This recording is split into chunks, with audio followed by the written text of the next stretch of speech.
es como que, oh, Dios mío. Hola. Allá está la profe. Vamos a buscar a la profe. Profe.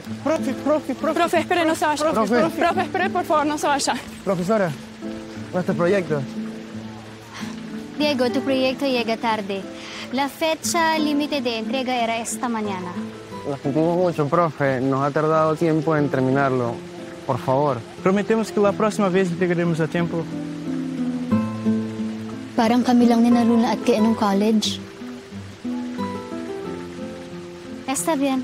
Pero esta será la última vez que acepte entregas tarde, ¿entiendes? Sí, profe, muchas gracias. Muchas gracias. De nada. They look so passionate about their studies. Siguro gusto talaga nila ang pag-architecture. Buti pa sila. Minsan, napapatanong ako kung deserve ko ba yung oportunidad na makapagtrabaho dito bilang architecture professor eh. Ang daming Pinoy na naghahangad makapunta sa posisyon ko. Pero eto ako, di ko pa rin masabing mahal ko yung ginagawa ko.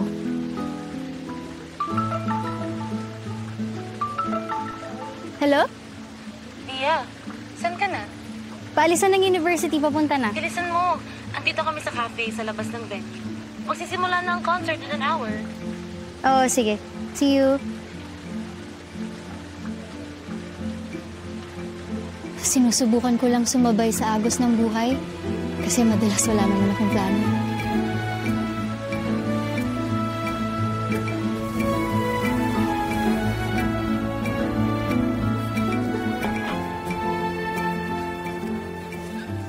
Ang KJ niya talaga, niya.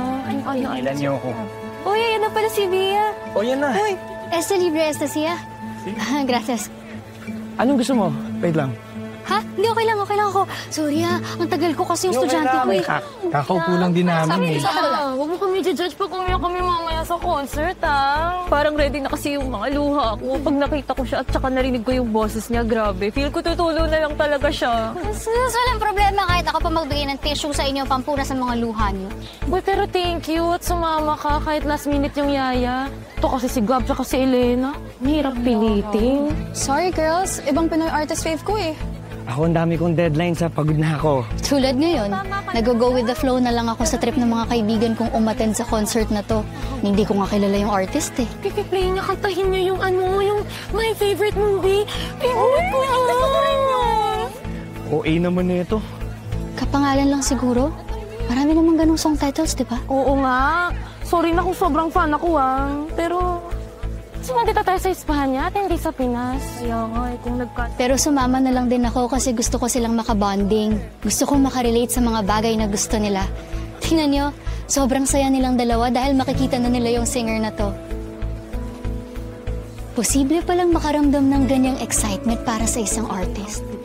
Hindi ko pa naranasan eh. Pero mas gusto yung bag ni Bia. Wala. Kaya nga. Minsan na lang ako Tagal din.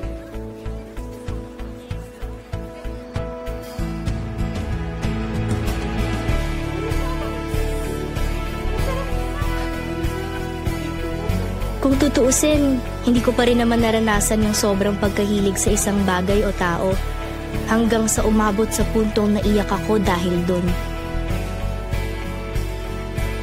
Maliban na lang siguro sa isang tao. OMG! Ang pogi ni Larkin Sanchez! Ang cute! Oh my gosh! Buti na lang, ang ganda ng pwesto natin. Kaya nasa harap tayo! Tara na, Bia. Excited na kami makilala mo si Larkin. Tara na. Una na kayo, sunod ako. Sure ka? Oh, sige. Tinawa.